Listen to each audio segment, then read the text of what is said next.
and they're beginning to come in.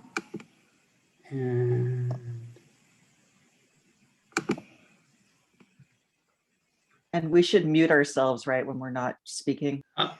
Generally, yeah, it works better.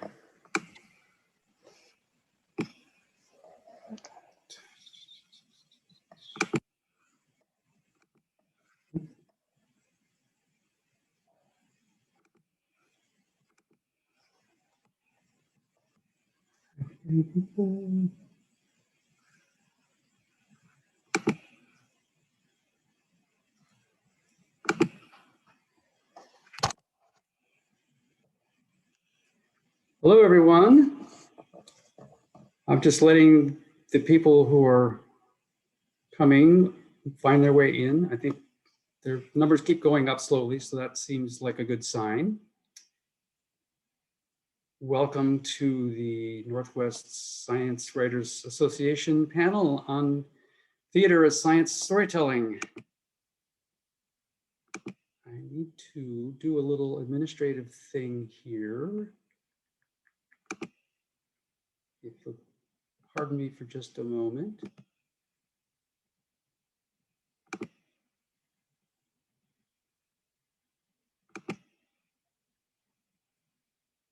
All right, that should work. Are you with us, James? There he is. James is going. By the way, I'm David Mills. I'm a new NSWA board member this year, and James is a veteran board member, I think, and he's helping out with the links, dropping them in the chat as they come up, and also if anyone has any questions, please put them in the Q&A, and James will be monitoring those and sending them on as we go. Let me switch over to my script so I can make sure I say all the stuff I'm supposed to say.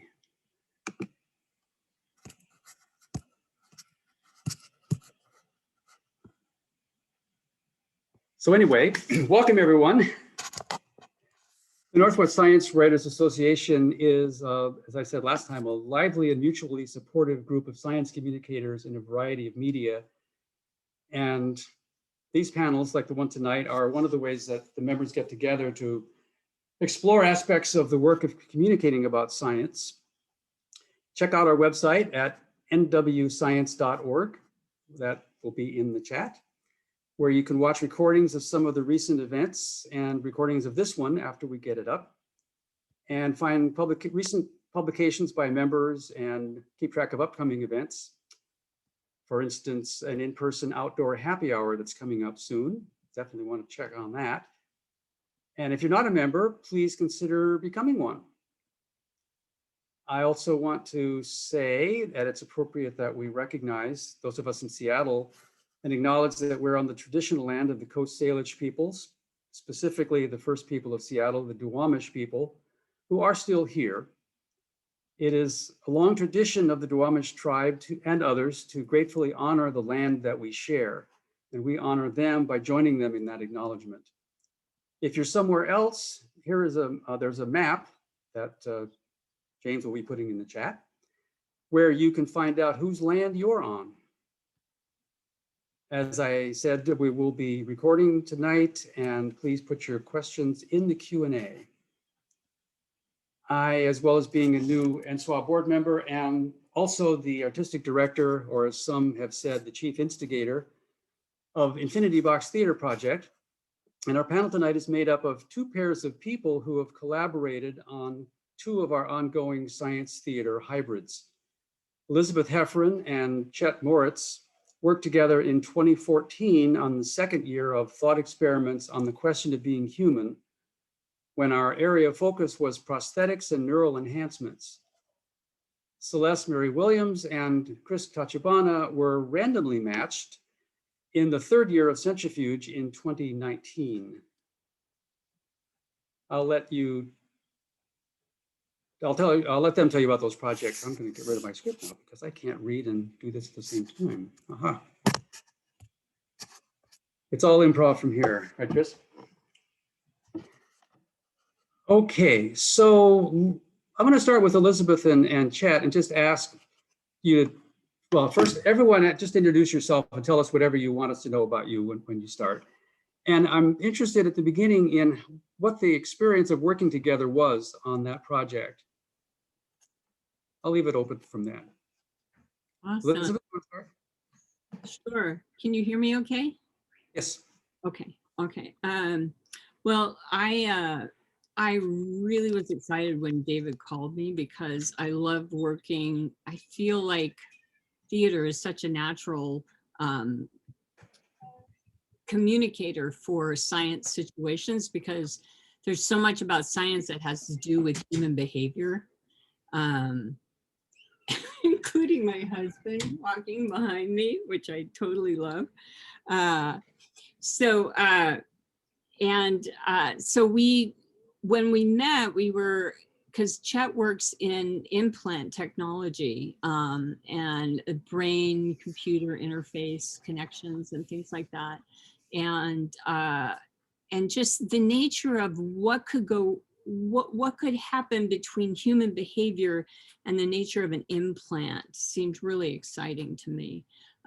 So we just started talking. I met with him at his lab, which was really awesome on 42nd Avenue. And, you know, it felt like super secret. It reminded me of Alias. You know, you had to go up the elevator and go across, and I love all that. And then we just started talking, and we were talking about the work that he works on with the reconnection of, you know, connecting human limbs and everything to the brain and trying to get functionality back for people that have lost it.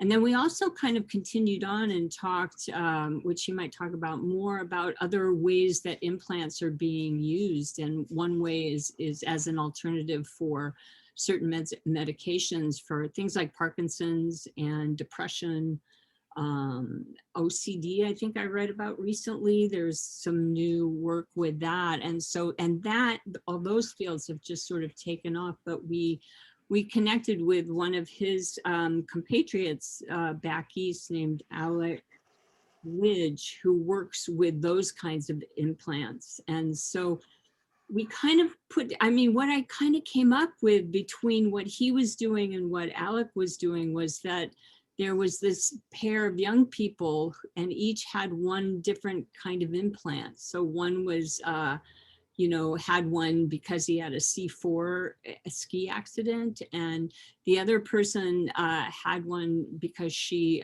needed it for post-traumatic stress, anxiety, and issues around that. And they meet and they fall in love, and the whole nature of what can happen with those implants in terms of habituation and figuring out a way to hack your own implant to get a little more stimulus out of it, and the nature of the interrelation between the two people. It was all a whole bunch of what ifs, you know, especially back in the day in 2014, feels so long ago. So, and it was very exciting to kind of come up with it and to throw everything by Chet and keep talking and what if. So, yeah. And I'm a Seattle playwright, and also I teach playwriting in Seattle and through the Zoom world elsewhere at this point. But yeah, that's me.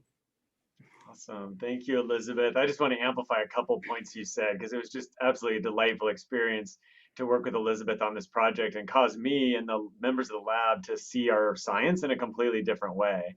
So one example in this play, Calibration, that Elizabeth wrote based on our work, the bugs, right? The failure points were all human interactions, right? It was a couple in a relationship pushing each other's buttons, and they'd figured out brilliantly how to push the buttons of the device to make it malfunction, right, within each other's bodies. And you know, we don't think about that at all, right? We think about engineering, we think about failure modes, we think about electrodes breaking and software not working, and we never think about what if somebody else deliberately tries to mess with the implant in your head, right?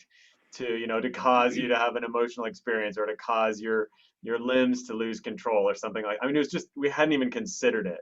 And so it was such an eye opener to think that, you know, these are human factors. We talk about human factors in our design all the time, but they're just sort of the user and what the user wants and what their priorities are, all important stuff, but not what another user might do deliberately to, you know, mess with you. So that was just brilliant. I have lots of other examples, but I'll stop there. I'm a professor in electrical engineering, rehabilitation medicine, physiology, biophysics.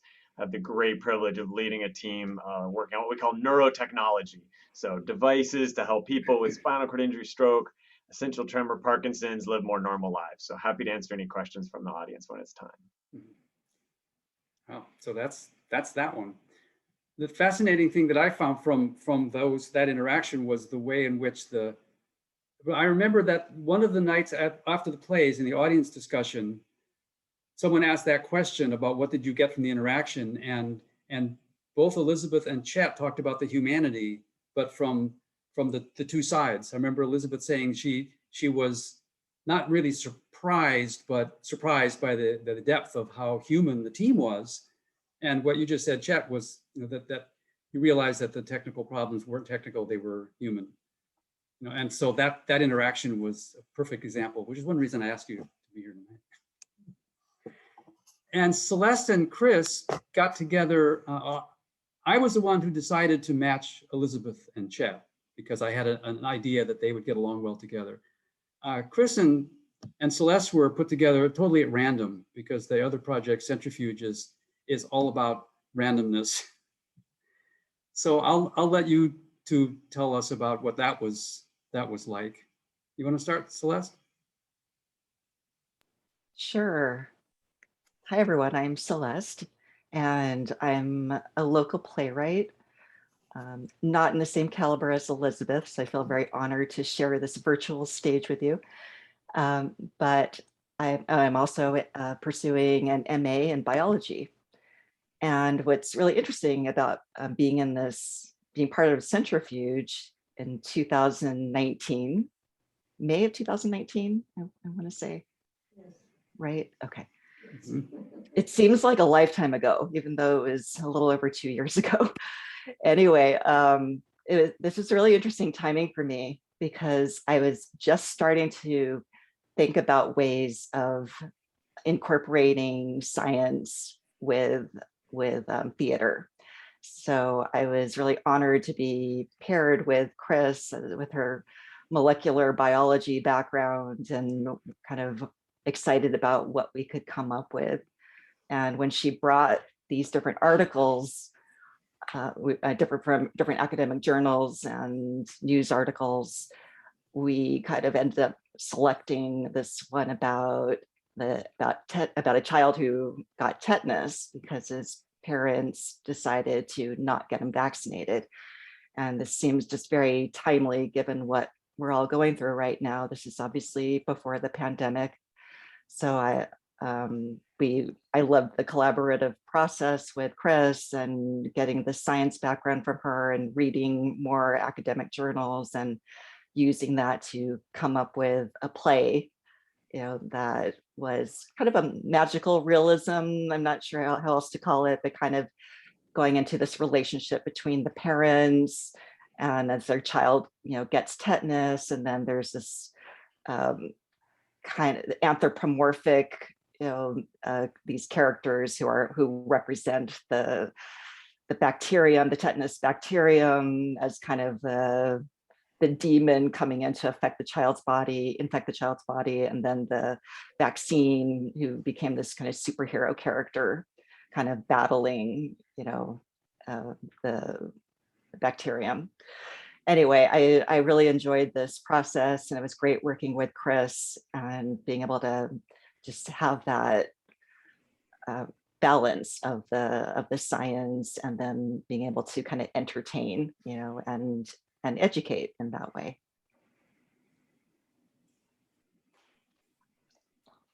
Yeah, it was a great experience. I'm Chris, and I'm a science writer and editor in Seattle, and I've known David for a long time through the Northwest Science Writers Association. So I was able to join this in 2019 when Celeste had also, you know, signed up to do it, and we didn't know each other before.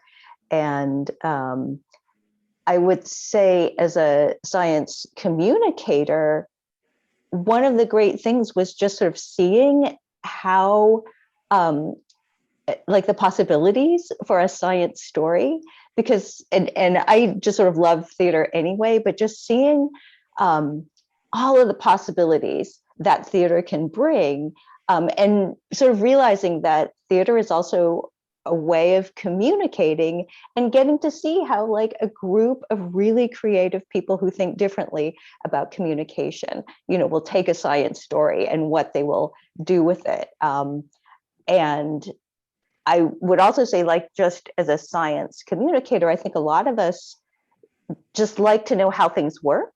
And so participating in a project like this was really a chance to see behind the scenes, what it takes to put a play together. And we should also explain centrifuge a little bit, maybe, because the randomness is really a big component of it. So it's based on something that started in Seattle by a different company called 1448. And they make 14 plays in 48 hours. And David, for us, fortunately, relaxed that a little bit. So we had 5 days to make 5 brand new plays. And that means that on day 5, everybody started together. Nobody knew each other, actors, directors, playwrights, and 5 science writers. We just met on day 1, and by day 5, we were performing the plays for the very first time. And so that first night, we're randomly assigned to teams just by pulling names out of a bag. There's a theme for the whole, all the plays, that it also just comes from everybody's head, putting ideas into a bag, pulling out one and saying, this is the theme around which everything will happen. And then all the teams just get together and get started. And like Celeste said, my job was just to bring a few stories and say, these might inspire you. And then to see what happened was really exciting. Should also add then that on that 5th day, when the 5 plays are presented, there are also 5 presentations of the science in the plays by the science writers, which then sort of become part of the performance itself. They really go together. And I enjoyed some of the times the ways in which the playwright is freed from having to try to cram the science into the play, because they know that it's going to be presented to the audience just before. The audience will know what they need to know to understand this play because Chris just told them. And the audience really like that every year, right? Thought experiments is different in that, as I said, I match them up, and then there's a much longer time frame, and the plays are twice as long. They're typically 20 minutes or so long. And then there's an audience discussion of the 4 or 5 plays. We're doing 4 now? 4 plays. No, we used to do 5. Of the 4 plays after each performance, and one of the scientists involved kicks off the discussion each time. So that's even more leisurely, but a deeper dive into a particular area. Elizabeth and Chet, can you say anything about was there an ongoing interchange? Was it pretty much front loaded and then you went off and wrote, Elizabeth, or did you come back? What was that like? I came back. I think I came back a couple times with drafts. Yeah, and which was really, really helpful. And also mainly just because you have as a person who you don't feel like you're totally inculcated in science. You're kind of like a tourist on the outside. So when you go to get in there, you want to come from a place where you have some grounding, So once I'd read and all the articles Chet gave me and all that kind of stuff, then it was great to go back to Chet to feel like if I was in deep enough, like if I was on the right track is sort of, and then when he was saying, oh my God, yeah, it was like, okay, now I feel like I'm secure enough to kind of keep going, because you're totally second guessing yourself. I don't know, I totally second guess myself all the time, but especially with something where it's, it's a completely different field, so. Yeah, it was so much fun to read the drafts that Elizabeth provided. I mean, she puts these amazing twists in the plot that you would never predict. Well, I would never predict because I'm not that creative. But yeah, there were just, a few minor technical things that I provided feedback on, but really the storyline was all Elizabeth's and was just such a creative way to expose some of these challenges. And I think just to preview Ashley's question from the Q&A, we can obviously go around and answer it formally.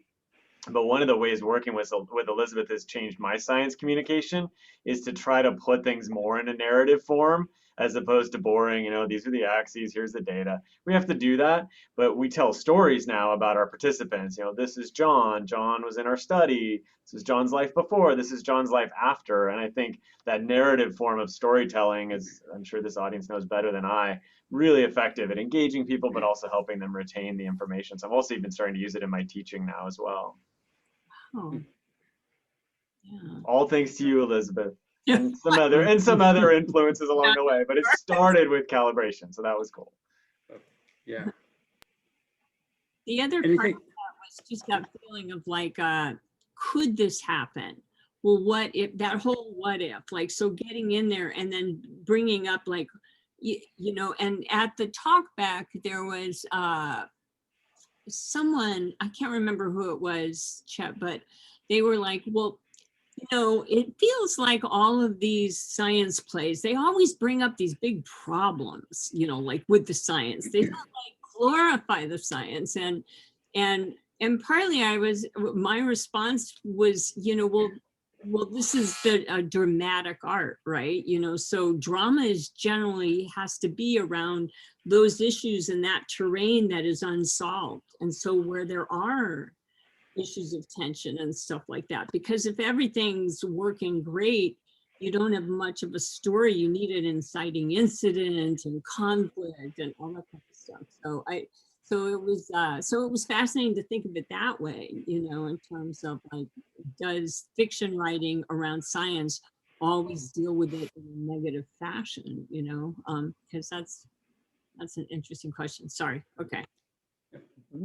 Yeah. Well, there was NSWA had a major workshop a few years ago, 2017, I think it was, on storytelling. And it was Jackie Banasinski, I believe, who talked about that from the science writer's point of view, and said that people are always talking about how a good story needs conflict. And that's not really quite right. That what a story really needs is tension. And that's not the same thing. Conflict is only one kind of tension, and there are lots of others, but that's what it needs. So we're looking at tension within science, and then tension between science and the rest of society, whatever that means. Yeah, that's really interesting, because what drew me to, the story that Chris found of the child, the 6-year-old boy who ended up getting tetanus, was there was already some, I was thinking conflict, but you're right, it really is tension. Like there is this, I just felt all these emotions just from the story itself because of those dynamics of what happens, that this child got tetanus because of parents being anti-vaxxers. And I didn't have any strong opinions about it at the time, about anti-vaccinations, as right now it's really there in our society. But the story just came out of those tensions, and between the parents, and then dealing with their child getting sick and being hospitalized, and so the tensions between the parents, and then their relationship with the child as he's starting to recover. And then I had the parents then morph into, the characters, the wife or the mother became the vaccine because she was the one who was more pro-vaccine. And then the father, who was more troubled by vaccinations, became the bacterium, the tetanus bacterium. And so those tensions were just kind of there, and kind of like told the story for me in a lot of ways. I felt that just kind of came together and just kind of fictionalizing this real event. I know, Celeste, you're also writing a lot of other pieces about environmental things and species. And I saw that little video that you did about the murder hornet from her point of view. So how does all that play out in terms of what you were just saying? Well, even before I started the grad program that I'm in, which was this summer of 2019, I always found animal behavior really interesting, and the natural history of animals, and how I found myself entertained just by what they do, and these behaviors that are fascinating. And then trying to tell a story from the perspective, of that animal, I feel like I can go into these other kind of existential, or I kind of like asking these existential questions in this different kind of way. So that's been something really interesting. And even if I'm not trying to, it ends up being social commentary, because these are humans playing animals, in these situations. So it's commentary on gender or racism, xenophobia, which has been something I've been really interested in, of kind of being able to use my playwriting to intersect, these different areas, and being able to talk about, maybe issues that we're uncomfortable talking about, but they can kind of come out through the voices of animals, animals and their perspectives. How is it affecting, Celeste, how, like, this kind of gets to Ashley's question, which is how has participating in this event affected your work outside of it, if at all? Have you brought more scientific concepts into your screenwriting, or more of an art approach to your science writing or communication? I mean, you're doing both. You're doing science in your master's degree. How does theater affect that?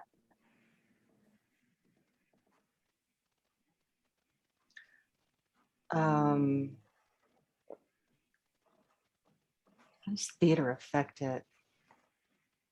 I guess one thing that has shifted for me since I've been in this more academic world is that you're supposed to, in science, you have like a target community or a target audience that you're thinking about. And that is new to me as a more of a creative playwright, or, creative writer, is I tend to write very intuitively in general. So I'm kind of noticing that there's more focus now on, I've always made sure I do as much research as possible, but now I have more resources and connections to people who work in conservation, in science, or people who are entomologists. And so there are just more people I'm working with. So it's kind of bringing this creative art into these communities that don't necessarily hear information this way. So as when David mentioned the Asian giant hornet play, I was actually quite pleased that the entomologist I had recently been working with, was really excited that I got the natural history right. And she's like, and that it was from the perspective of Asian giant hornets. So that felt good, because I want to get the science right as much as I can, but I also want it to be creative and whimsical and humorous. And I feel like that's where the engagement comes from as a playwright, where I want to make people laugh. I want to make people think in a different way and not get dry information. We need more laughter in science. Yes, more humor. So if it's okay, maybe I could ask Chet that too. You're the other person who is, an actual scientist. Yeah, how does that experience affected your work? Yeah, so an interesting thing is developed because of this, and I didn't start this work, but I've become as involved as I can be. And after working with Elizabeth and kind of refreshing my, long lost passion for theater, I was in high school theater, mostly technical on the technical side, but I started working with this wonderful person, Tika Sears. I don't know if she's familiar to anyone here, but she directs our Theater for Change troupe at the University of Washington. And this is based on the Theater for the Oppressed framework, really using theater to bring out issues of equity and inclusion and diversity, and kind of really related to what Celeste was just talking about, with intersectionality and other things. We've started to apply for and actually win some pretty sizable grants, even from the National Science Foundation, to produce customized plays for our faculty and graduate students that really highlight what we're not doing well in terms of creating an inclusive climate on our campus, whether it's gender issues or racial issues. And we put these plays on, and I'll put a link here in the chat. This is actually an online module we developed to kind of keep this going during COVID. So it's very deep, and trigger warnings, et cetera. Take some time to go through it later if you have the time. But basically, they produce about a 9-minute play based on stories that our graduate students and our undergraduates from diverse backgrounds are experiencing in our labs, in our classrooms.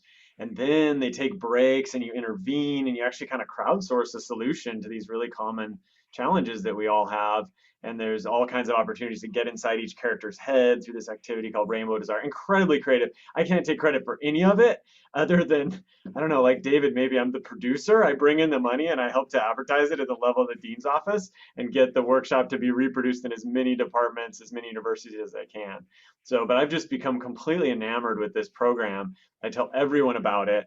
And I try to just, spread the word. But Tika and her troupe of, often graduate students, actually, Celeste, if you're not aware of it, graduate students across the University of Washington will take a small, couple credit class and participate as actors in these programs. And it's just, I think, a challenging but rewarding experience for them.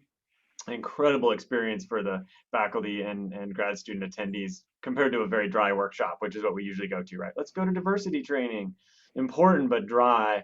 Theater for Change has completely flipped it on its head. I mean, the stories just keep going around, excuse me, in my brain, trying to think of that solution that I didn't think of when I stepped into the place of one of the actors and tried to solve it, and then totally got it wrong, right? And the actors stay in character and they tell you how what you just did made them feel like dropping out of school.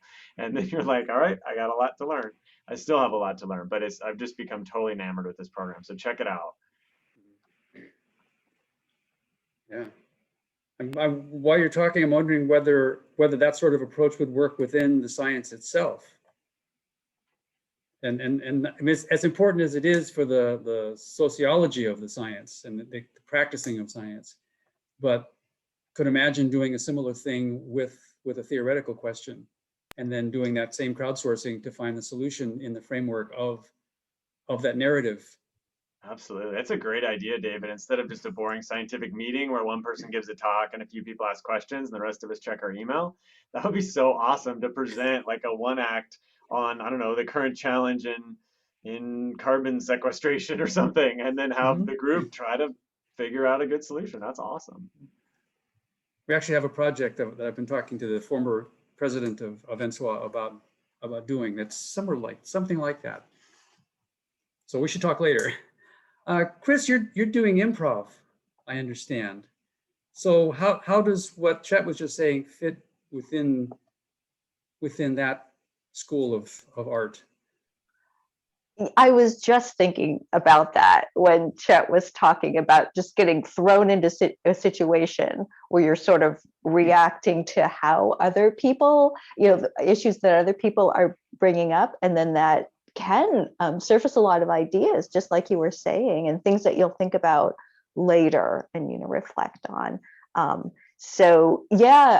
Thank you, David, for the opportunity to totally promote improv. So James, throw all of my links in the chat.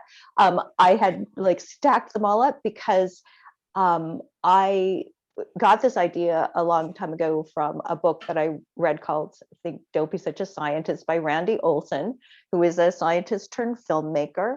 And so I took some improv classes from a great company in Seattle called Unexpected Productions that focuses on storytelling.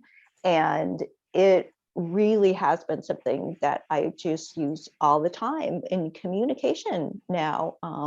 I really highly recommend it for scientists and science communicators. I was thinking also about what Ashley's question about how a theater experience affects me professionally. And like just today, I think maybe because I was thinking about this event, I was working on a document and I thought about callbacks, which is, I'm sure the theater people are like, oh yeah, we know what that is. It's, you get to sort of the end or the middle of something and you refer back to something that came up in the beginning. And it's just a nice way of sort of tying things together. And it's important in improv because you may sort of get to the point, or you often get to the point in an improv scene where you're kind of looking at everybody and we're like, we need to get out of this now. Like, how are we going to end this? And often someone will think, oh, callbacks, like what point of tension or something that came up in the beginning that we can try to resolve now, and that will feel like sort of a natural conclusion. And I was just working on a piece and I got to the end of it and I'm like, how am I going to end this? And the idea of callbacks came up. So it's something that really does, like, once it gets into your head, it turns out there's all kinds of useful tricks to participating in theater, and particularly improv. Has anybody else done that? Has anybody else here taken classes or tried it? In improv? Yeah, I love, and am actually married to an improv guru. He teaches it free and stuff, and he came out of unexpected places, but Matt Smith. And so, but I found, like, in terms of writing and everything, the whole idea of almost shutting your head down, trying to get the editor out, going with your impulse, boom, boom, boom, yes, and allow things to move forward. What are you doing? Just putting two things on top of one another that do not normally belong there, but then somehow you make a connection. All of that stuff is super useful from a writer's perspective, because it takes you sometimes places that you didn't think. Your conscious mind, like, decides it has an outline and it should go here, it should go there, it should go here. But when you do it through an improv base and you're just allowing it to move forward and almost allow the characters to write it, it will go places that you weren't expecting, and to kind of hang on for the ride. I think came out of getting some improv practice. And I think about that in terms of science and in terms of hypotheses, and not trying to generate an outcome based on what do you know what I mean? Like, knowing, pushing that in a certain way. There's some real parallels to that. Yeah, that's great, Chris. I'm glad you asked that question. Elizabeth's comment made me remember this yes and comment. I use that all the time in my teaching and in my interactions with other faculty members.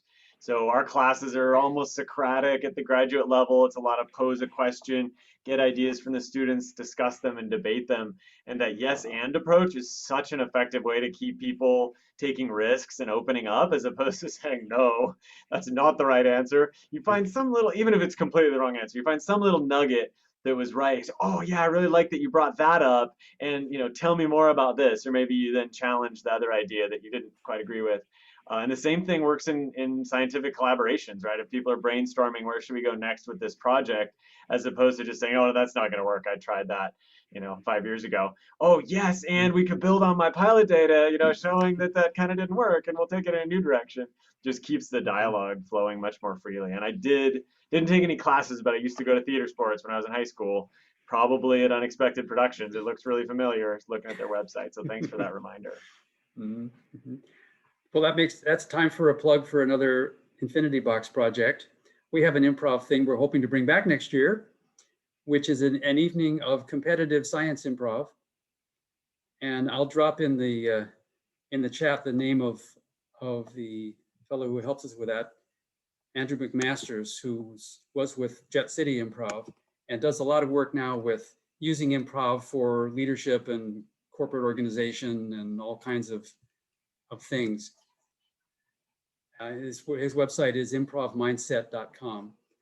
And the improv thing that we do is we have been doing it with science grad students, and each improv is based, the The grad student explains their research or the key idea of their research to the improv team, and then joins them on stage in an improv based on that. And then the audience votes on which thing they understood the best or liked the best or whatever. And so then we crown the winner. And it's called Faraday Cage Match, because we like puns. And we hope to bring that back. We were ready for the third version when this all happened. So I guess the biggest question that I have then is thinking about theater in particular, and the question of what is it about stories on stage that is unique? What's really special about that? And then the follow-up to that is, and what aspects of that can we distill from it that can be used or incorporated in other forms? For example, science writing. I mean, what's special about seeing these people living these stories on stage in front of us, as opposed to reading about them in a book or hearing about them in a report or any of those other things? Can I take a wild guess? Because I don't know the answer, and I bet the other three panelists know the answer. So I'm going to Yes, go first and and look like I can contribute. So I think that there's this body language factor, this human factor that you get on stage that you don't get from written words, right? I mean, somewhere I saw, this is probably in a business context, but that something like body language communicates over 80% of our message, and that the inflection on our words is another 7%. The words themselves are, somewhere around 10%. Again, probably in like how people are judging you, whether they're going to give you money or not. I think that was the context of the study, but venture capital pitching and things like that. But I wonder if we get just so much more bandwidth of information watching a real person go through these experiences, what does their body language say about how they're experiencing the situation? What does the inflection in their voice say, as opposed to just the written word? Yeah, I would totally tag on to that. I think that's right. Also, and like the way that Celeste works with magic realism, the whole nature of taking things beyond the real, to a place that's more metaphoric, through sound and light and the poetry of just the atmosphere, can really lend itself to science, I think, because science gets down to the integrative basic of humanity and life, and there's such a poetry there, that I think sometimes in the rudimentary mechanics of learning it, we lose just the awesomeness of it, and somehow theater brings awesomeness back. Here's a tagline.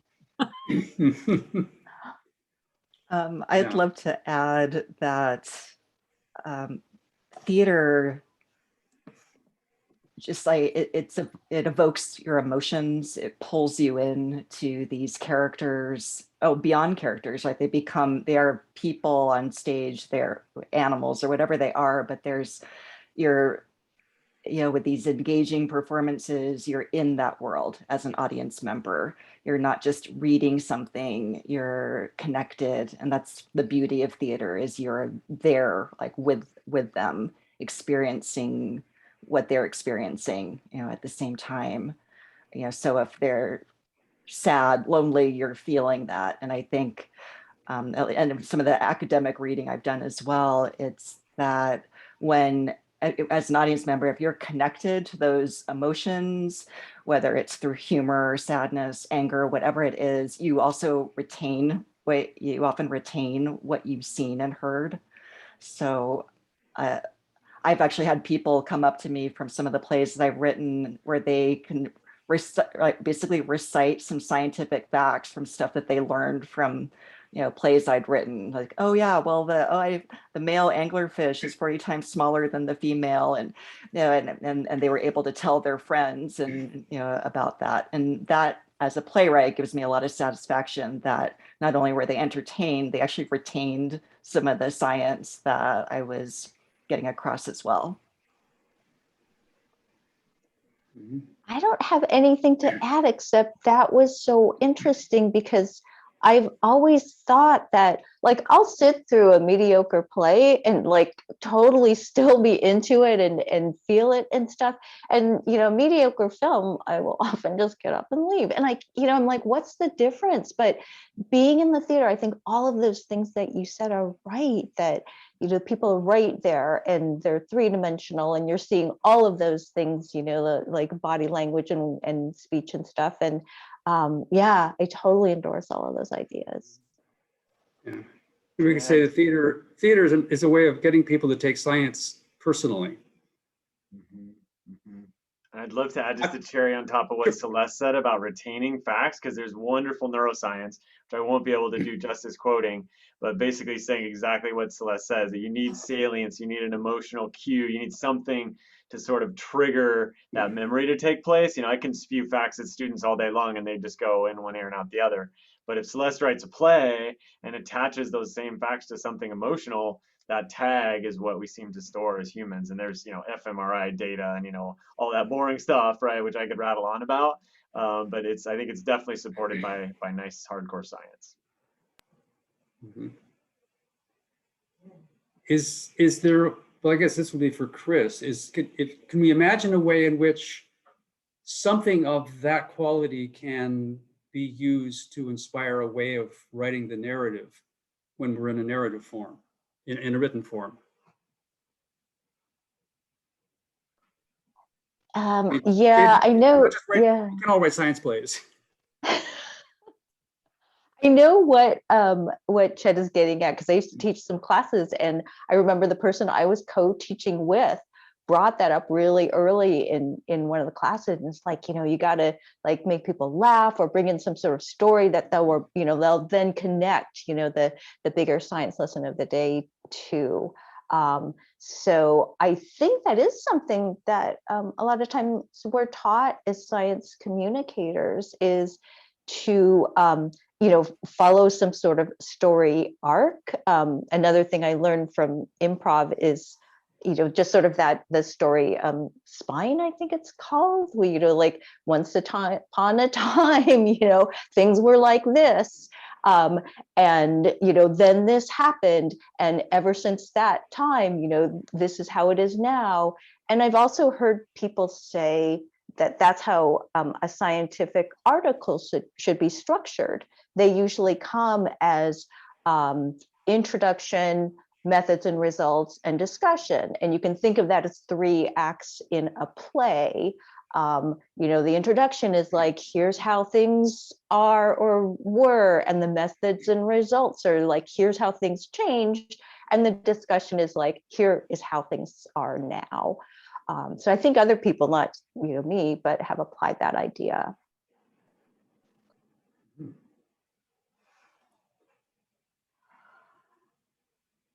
Oh, There's a couple of things in the chat and the Q&A. yes, there's a question in the Q&A. How did this idea of matching arts-based people and science-based people to work together come about? Because that's for me. What learnings did the panelists take away from the experience? That'll be for you. Well, it came about because I was a long time ago a physics major who spent too much time hanging out in the theater department. And fast forward until everything else had not quite worked out the way I thought. And I said, well, let's just put these together and see what happens. So Infinity Box Theater Project is basically my lab where I get to explore these things. And the idea of putting them together is just what everyone has been discussing, that science is doing what science is doing and theater is doing what it does. And these are 2 really cool groups of people who don't get the opportunity to appreciate how cool each other actually are. So the first idea is just the idea that Chet and Elizabeth know each other now, and that I've got pairs of directors and scientists and writers and playwrights, and that's all great. But that's also a way of forming these stories into something that can stimulate the audience to think about and talk about the science and its human consequences in ways that they wouldn't otherwise. and finding ways of containing that conversation long enough to be able to get those insights. So it's a percolating process. The idea that hybrid of these two different perspectives on things that aren't as different as they think they are, and interesting things come out, and then that gets to provoke the audience. Because otherwise you could have a conference where we could get people together and have a party, and that would be great. But getting together and making the party producing a play that then the audience sees is what theater has always done. And Chris wrote an article about the first year of Centrifuge, and I got to read it again today. And she quoted me as saying that theater is where we've always gotten together, society has always gotten together to do its thinking together in theaters. So the idea of posing these questions about what are the consequences of this science? What if? All of these what ifs, and putting them in that form, and then saying to the audience as the representative of society, okay, now what? And then being able to contain that. What I'd ultimately like to do is be able to contain it and capture those insights and then publish reports of what did the audience come up with. Some audience member could come up with a solution to things we've been pondering for a long time because nobody's ever posed the question to them that way. So that's what I'm looking at. So what did you all, what's the biggest takeaway that you each had from that experience? If you can come up with the biggest one in a short time. I was thinking when you talked about bringing people together, Celeste and I, we were brought together randomly in that theater project, we realized that we are neighbors. I can walk to Celeste's house in like 15 seconds or something. And so, yeah, that our relationship and talking about science and theater has continued. So that's been a great thing. I was also like looking at the stuff from our Centrifuge project, and I had 2 pictures from the night of the performances when everybody was like all excited and we were taking all these group pictures. And so all the other science writers and we wanted a picture. We gave our phone to somebody and we lined up in this straight line and we, smiled and we took a very nice picture. And then the group of people that we worked with, Celeste and I, and the actors, and our director actually was David's daughter, Kenna. And we wanted a group picture. And so, somebody gave their phone to someone. Everybody like ran to what to me was like this random spot in the room. And I realized like everybody's under the spotlight. They all ran to the spotlight, made this like interesting shape and did this thing, bring everybody together with their arms and like making fun things. And I thought, oh, that's something that I am going to always remember about how theater people communicate, about like grab the spotlight, bring everybody in, do something interesting, like, yeah, sort of a basic communication thing that I will never forget. I really like that picture too. I have that picture. Yeah, and the other groups did as well. There were several others of the groups of the typical sort of picture of the cast and the director, and the science writer was right there on the team, which is just what I wanted. Anybody else? I love. Who's next? Go ahead. Somebody Oh, else. okay. Thank you. I just on top of what Chris was saying, I loved the collaborative process, especially doing it in such a short time period. Meeting Chris for the first time and being assigned a director who happens to be David's daughter, and then this wonderful cast, and it just kind of all came together.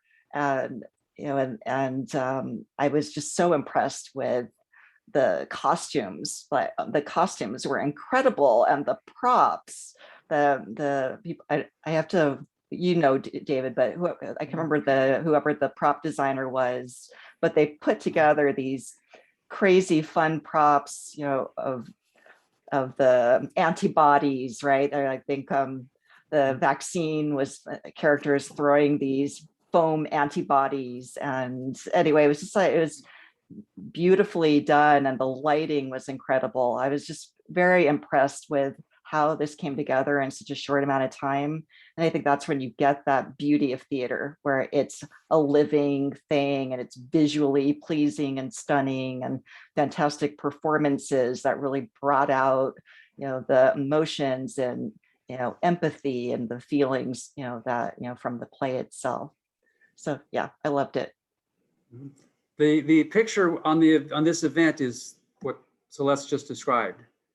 So if you go to the Facebook or the NSWA page where the event is, that's the picture of that scene.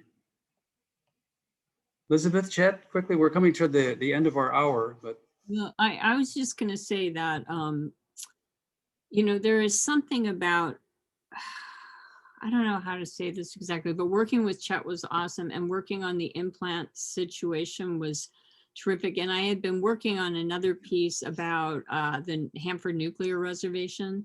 That's science-based as well, but completely different. But the whole issue of human behavior and what human beings want and need and why, and the power of science in our world today. To me, I'm not working on anything else now. I've got a new play, and Chet and I had talked later on, which I have to get back to you on, but that's what I was going to bring up. I was going to pester you and tell a fun side story, but go ahead.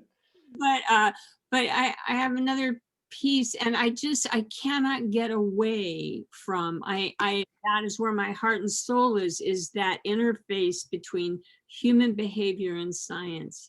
Because the whole issue right now with vaccines and whether people actually trust science or not, there's basis for the distrust, right? Based on other human behavior from other times and other things. And the just that merging of it, given the nature of our world and our future, feels so important to me. Just incredibly powerful. And so that kind of came out of all of this. So go ahead, Chet. Yeah, so that play, Elizabeth, so we've kept in touch, right? This is one of the things that I really value about this experience. When I have some crazy idea, I can phone up Elizabeth and say, hey, I have a crazy idea. Do you want to make a play about it? And she says, yes. And then she's busy, right? So it takes a while, I get it. But this has been fun. And so riffing off of what David was saying, I started pitching just sort of the storyline of this play to this undergraduate required ethics course. Students hate this course. It's so boring. But what did we do? We just told a little narrative. We said, hey, Elon Musk formed a company to put artificial intelligence in your brain and make you smarter. What on earth could go wrong?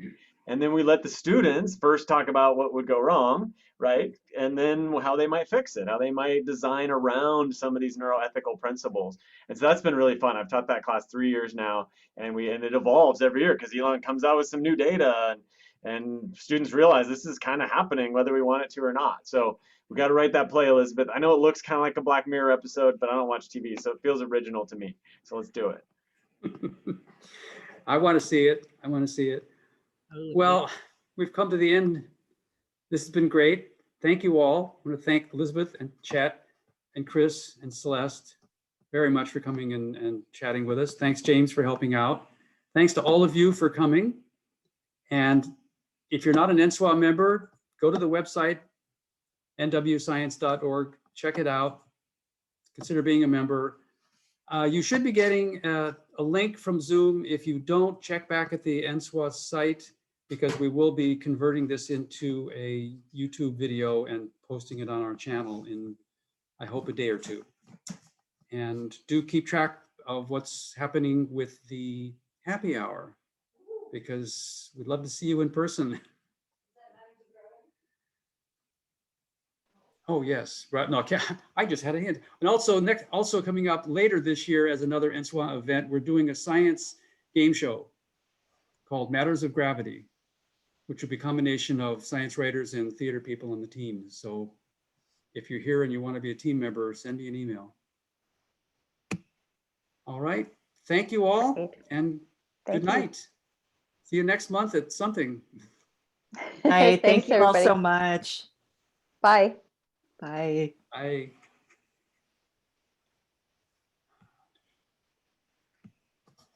Thanks for organizing, David. As always, that Oh, you're was welcome, Chet. super, Thanks for super coming. fun.